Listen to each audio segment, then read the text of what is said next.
da otur. Beğençime zat yatıp bilemek beğen yani ayağım kavulsup var ya Hudaýa şükür.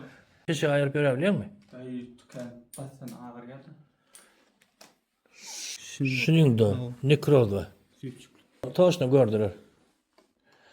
Böyle onu görelim, becereli.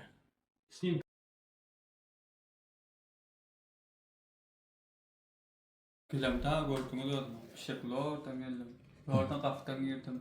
Yine aslı ağırlama ayrılıp başladı. Aslı bir şekilde ayırayım ya ne giyle. Ayırıp biliyor musun? Ha o. Yürek korkadan. Ayırıp görke. Turamda reska çalça yürek bilema. Açıp durmaz ol ya. Ay oğlum yoş gider de. Normal dönkü. Ha ha, tuğulama.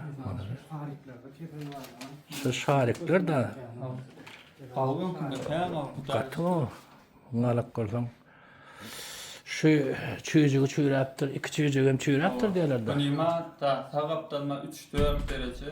Hem çep kaptanından 1-2 derece. Şu an demir koyacak korktular sana. İkine de. Moskva'da demir dağıttı koy operasyon etmeliyitten çıkarma yok dedi.